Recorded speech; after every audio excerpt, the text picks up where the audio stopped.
Assalamualaikum warahmatullahi wabarakatuh. Selamat pagi anak-anak. Apa kabar kalian hari ini? Tetap semangat ya belajarnya.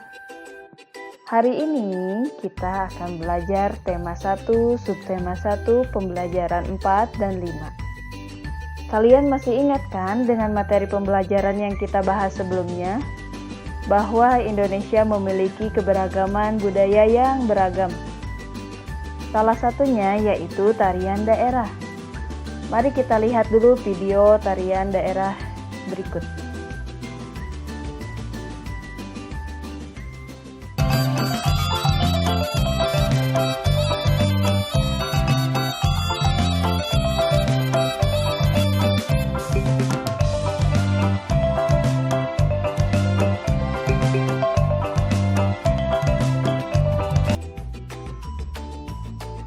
Itu adalah tari piring, salah satu tarian daerah yang berasal dari Minangkabau, yaitu Provinsi Sumatera Barat.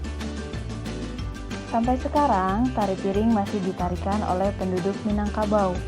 Pada awalnya, tari piring dilakukan oleh perempuan dan laki-laki untuk membawakan sesembahan kepada para dewa sebagai wujud rasa syukur atas masa panen yang memberikan hasil yang sangat memuaskan.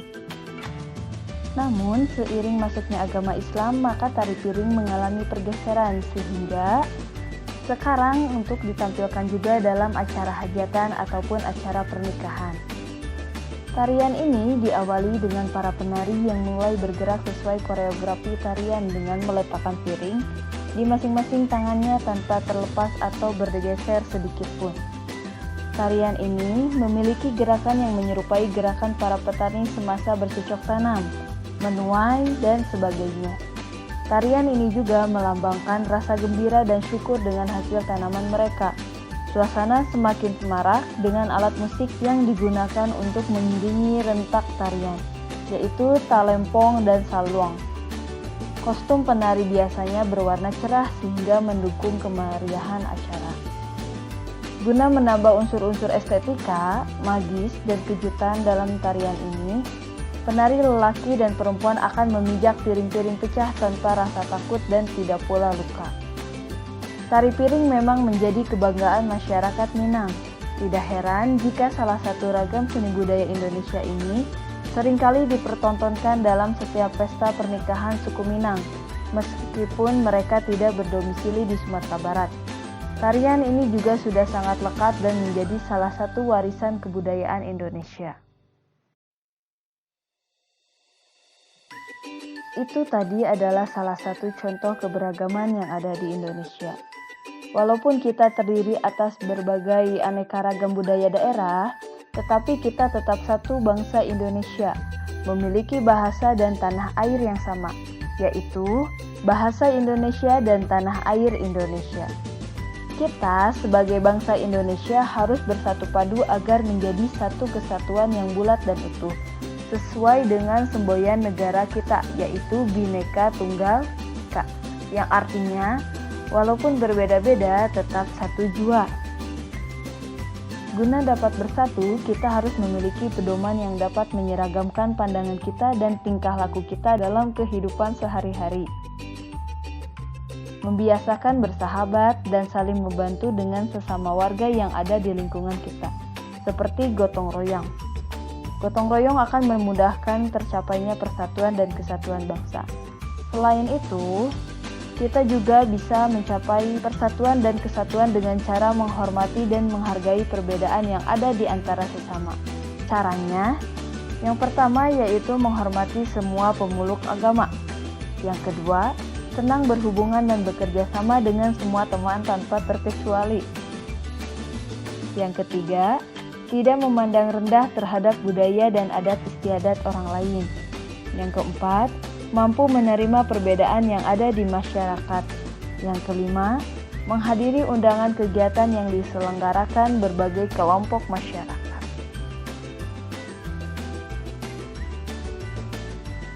Kita harus mampu menghargai dan menghormati adanya keberagaman atau perbedaan di masyarakat. Hal tersebut akan menciptakan kehidupan yang rukun dan tentram.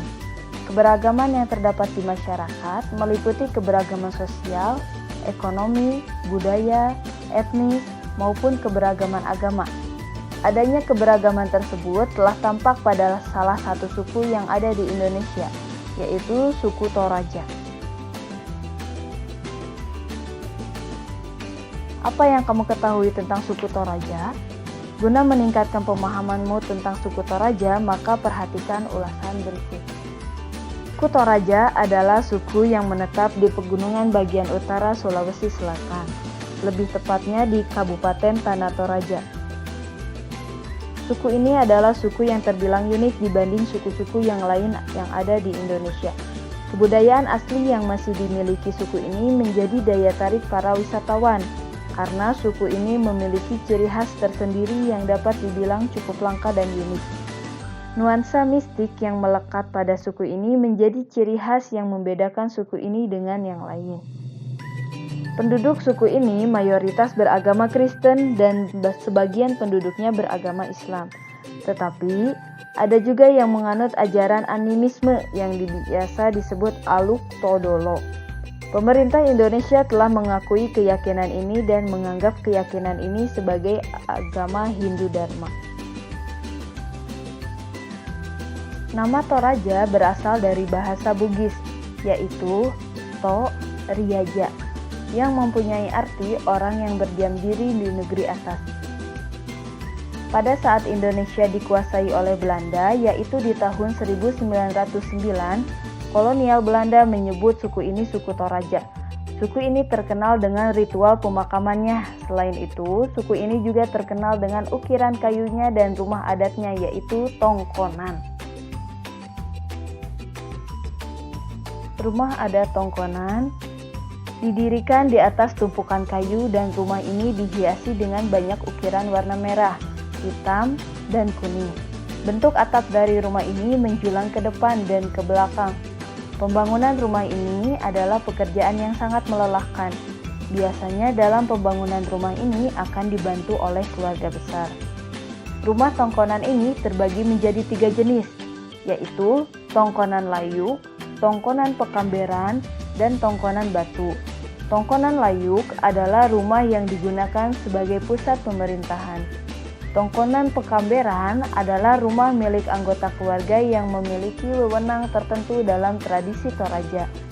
Sedangkan untuk tongkonan batu adalah rumah untuk anggota keluarga biasa. Keunikan lainnya dari suku Toraja adalah upacara pemakaman Rambu Solo. Upacara ini merupakan ritual penting dan berbiaya mahal biasanya. Ritual ini berlangsung beberapa hari. Untuk upacara pemakaman Rambu Solo ini adalah upacara pemakaman yang hanya dapat diselenggarakan oleh para bangsawan saja. Semakin kaya seseorang, maka biaya pemakaman akan semakin mahal. Tempat untuk prosesi pemakaman disebut rantai. Biasanya padang rumput yang luas yang digunakan sebagai tempat prosesi pemakaman.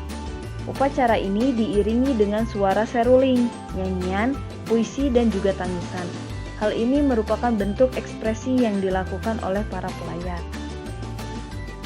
Untuk melakukan ritual ini, biasanya menunggu sampai berminggu-minggu, berbulan-bulan, bahkan bertahun-tahun sejak hari kematian. Hal ini bertujuan untuk mengumpulkan uang agar dapat melaksanakan upacara pemakaman Rambu Solo. Dalam masa pengumpulan uang, jenazah dibungkus menggunakan kain dan disimpan di bawah rumah tongkonan.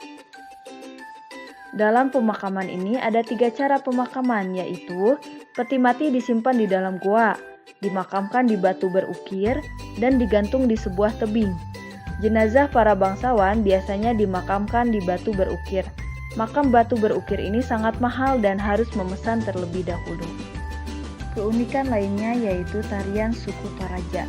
Tarian suku Toraja biasa dilakukan dalam beberapa acara, khususnya dalam upacara penguburan. Mereka menari untuk menunjukkan rasa duka cita dan untuk menghormati sekaligus menyemangati arwah orang yang meninggal karena sang arwah akan menjalani perjalanan panjang menuju akhirat. Pertama-tama, sekelompok pria membentuk lingkaran dan menyanyikan lagu sepanjang malam untuk menghormati orang yang meninggal. Ritual pemakaman tersebut disebut dengan Mabadong. Pada hari kedua pemakaman, tarian prajurit Maranding ditampilkan untuk memuji keberanian almarhum semasa hidupnya. Beberapa orang pria melakukan tarian dengan pedang, perisai besar dari kulit kerbau, helm tanduk kerbau, dan berbagai ornamen lainnya. Selama upacara, para perempuan dewasa melakukan tarian Makatia sambil bernyanyi dan mengenakan kostum baju berbulu. Tarian Makatia bertujuan untuk mengingatkan hadirin pada kemurahan hati dan kesetiaan orang yang telah meninggal. Nah, itulah keunikan-keunikan yang terdapat di suku Toraja. Masih banyak keunikan yang lainnya yang ada di suku Toraja tersebut. Untuk tugas kalian hari ini yaitu kerjakan penilaian pembelajaran 4 di halaman 26 dan pembelajaran 5 di halaman 30. Semangat ya anak-anak!